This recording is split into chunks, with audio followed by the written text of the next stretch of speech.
आज C++ के ऊपर हम एक नए टॉपिक के ऊपर बात करेंगे। वो बहुत ही इम्पोर्टेंट टॉपिक है एरेज के अंदर। C++ में जो है हमारा टॉपिक एरेज। अब एरेज होते क्या है? Arrays are group of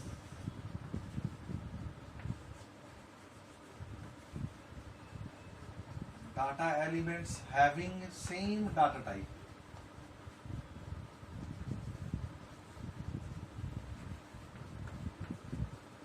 It always start from zero location.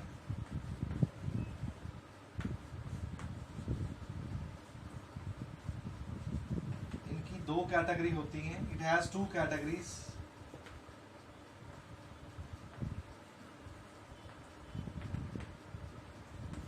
पहली है वन डायमेंशनल एरे और सेकंड है two dimensional array. One dimensional array run as row wise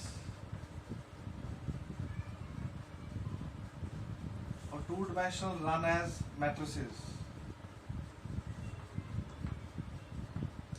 अब एग्जांपल के तौर पे मान लो हमने कोई नेम लेने हैं, 5 नेम्स लेने हैं, तो मेमोरी में वो जीरो से स्टार्ट होगी. जीरो में फर्स्ट वैल्यू आएगी, फिर फर्स्ट में, फिर सेकंड में, फिर थर्ड में और फिर फोर्थ में. ऐसे वो 4 लोकेशन के अंदर, 0 to 4 लोकेशन के अंदर 5 वैल्यूज को स्टोर करेगा. एरेज क्यों यूज करते हैं कि हमें बहुत सारे वेरिएबल्स की जगह पे एरेज को यूज करना है. जैसे सपोज करो हमने 5 नेम्स लेने हैं तो हमें 5 वेरिएबल लेने पड़ेंगे. तो instead of 5 variables we can take the arrays. तो एरेज हमारी उस प्रॉब्लम को सोल्व कर देता है. आप चाहे उसमें 5 वैल्यूज लो या आप उसमें बहुत सारी वैल्यूज भी स्टोर कर सकते हो. इसके ऊपर हम लोग थोड़ा सा प्रोग्राम के ऊपर जाते हैं कि काम कैसे करेगा ये. अब सबसे पहली चीज आती है how to declare array.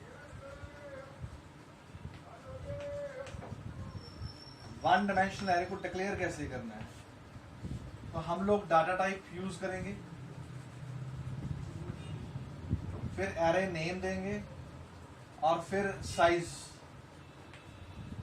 Semicolon. अब एक प्रोग्राम बनाते हैं void main. सपोज करो कि मुझे 3 नेम्स लेने हैं 10 साइज के. उसके बाद 3 नंबर इंग्लिश के, 3 नंबर मैथ के, 3 नंबर साइंस के और टोटल के भी 3 बार कैलकुलेट हो. और लूप चलाने के लिए मुझे एक वेरिएबल लेना पड़ा i is equal to 0. Clear screen. अब मैंने फॉर लूप चला दिया 3 टाइम्स के लिए. i is equal to 0, i less than 3, i plus plus. C out के साथ सबसे पहले मैसेज स्क्रीन के ऊपर आए enter name, cn n of i. C out के साथ फिर मैसेज आए enter marks of English, math और साइंस. तो मैंने इंग्लिश के मार्क्स फिल कर लिए, मैथ के मार्क्स फिल कर लिए, साइंस के मार्क्स फिल कर लिए. Total of i is equal to e of i plus m of i plus s of i. टोटल भी निकाल लिया मैंने 3 टाइम्स. तो ये पहला हमारा इनपुट वाला काम हो गया. अब मैंने क्या करा, स्क्रीन के ऊपर हेडिंग दिए name /t, English /t, math /t, science /t और टोटल /n. अब मैंने फिर से फॉर लूप लगाया. For i is equal to 0, i less than 3, i plus plus और सी आउट के साथ मैंने सेम वैल्यूज भी प्रिंट करवाई. n of i /t, English of i /t, m of i /t, s of i /t, total of i.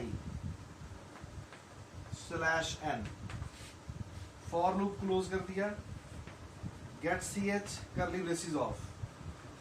अब आप इस programme को जब चलाओगे, कंपाइल करोगे, EXE फाइल बनने के बाद जब ये असेस होगा तो सबसे पहले आप देखो कि मैंने एक फॉर लूप चलाया है 3 टाइम्स के लिए। क्यों चलाया है? क्योंकि मैंने कहा कि 3 नेम्स लेने हैं, 3 इंग्लिश के नंबर, 3 मैथ के नंबर, 3 साइंस के नंबर, और 3 टाइम पे टोटल बी कैलकुलेट हो। तो मैंने फॉर लूप लिया 3 टाइम्स के लिए, i equal to 0, 0 less than 3, yes.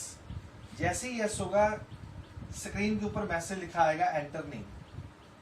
अब आपने उसमें वैल्यू डाल दी राम, तो राम जो है अब कहां पे जाके स्टोर हुआ? n ऑफ i लिखा हुआ है, i हमारा लूप है, तो इस टाइम अभी i की वैल्यू 0 है, तो इसका मतलब ये है कि n की 0 लोकेशन में जाके क्या स्टोर हो गया? राम स्टोर हो गया। उसके बाद लिखा आएगा enter marks of English math science, मैंने डाल दिया 12, 13, 15, तो कहां पे जाके स्टोर हुए? कहां पे जाके स्टोर हुए? e ऑफ i में, m ऑफ i में और s ऑफ i में। i का मतलब फिर से क्या है? हमारी अभी क्या चल रही है? 0। e की 0 लोकेशन में जाके इंग्लिश के नंबर स्टोर हो गए, मैथ की 0 में मैथ के नंबर और साइंस की 0 में साइंस के नंबर। अब नीचे e of i plus m of i plus s of i total हो रहा है, तो 0 0 लोकेशन के तीनों मार्क्स का टोटल होकर किसमें स्टोर हो रहा है? t की 0 लोकेशन में। इसके बाद फिर कंट्रोल ऊपर गया, i की वैल्यू 1 हुई, 1 लेस देन 3, यस। तो नेक्स्ट नाम ले लिया, जैसे मैंने शाम, और मार्क्स ले लिए 13, 15, 17। तो अब ये 0 लोकेशन में स्टोर होगा, n की फर्स्ट लोकेशन में होगा, क्योंकि i की वैल्यू 1 हो चुकी है। इसी तरह e की 1, फिर m की 1 और फिर s की 1 लोकेशन में स्टोर होगा। फिर टोटल होएगा उसका फर्स्ट लोकेशन में जाके, फिर से ऊपर गया, i की वैल्यू 2 होगी, 2 लेस देन 3, यस। इस बार मैंने ले लिया दीप और नंबर ले लिए 17, 13 और 18, ठीक है। तो दीप अब कहाँ पे स्टोर हुआ? n की सेकंड लोकेशन में, n की सेकंड लोकेशन में नाम स्टोर हुआ, e की सेकंड में इंग्लिश के, m की सेकंड में मैथ के और s की सेकंड में साइंस के नंबर हुए। इन तीनों का टोटल हुआ, फिर से जाके t की 2 लोकेशन में जाके टोटल हो गया। ये काम था हमारा इनपुट सेक्शन का। अब स्क्रीन के ऊपर क्या होगा? हेडिंग्स प्रिंट होंगे, नेम प्रिंट होगा पहले, फिर स्पेस डाल के इंग्लिश, फिर मैथ, फिर साइंस, फिर टोटल। ऐसे एक हॉरिजॉन्टल लाइन में हमारे पास जो है वो स्टोर होगी वैल्यूज। वो ऐसे निकलेगी, जैसे सपोज करो ऐसे आएगा नेम स्लैश टी। अब वो 8 स्पेस जंप करके फिर क्या पड़ेगा? इंग्लिश, फिर 8 स्पेस जंप करके मैथ, फिर साइंस और फिर टोटल। अब नीचे फॉर लूप फिर से लगा है। क्यों लगा है? क्योंकि अब मुझे 3 वैल्यूज जो स्टोर करी हैं वो तीनों को प्रिंट भी करना है। तो वैसी कंडीशन चेक होगी, i equal to 0, 0 less than 3, yes. तो बोल रहा है कि n की 0 लोकेशन में से नाम बाहर निकालो, तो राम प्रिंट हो जाएगा। e की 0 में 12, फिर 13, फिर 15, ऐसे ही 40 मार्क्स का टोटल निकाल देगा वो। ऐसे ही नेक्स्ट टाइम पे फिर 1 की लोकेशन में क्या होएगा? शाम, फिर शाम के नंबर और यहाँ पे टोटल आ जाएगा, फिर दीप, फिर उसके नंबर और टोटल आ जाएगा। तो ऐसे हमारा आंसर इस तरीके से आउटपुट आएगा। तो ये था हमारा 1 डायमेंशनल एरे के साथ प्रोग्राम। Thank you.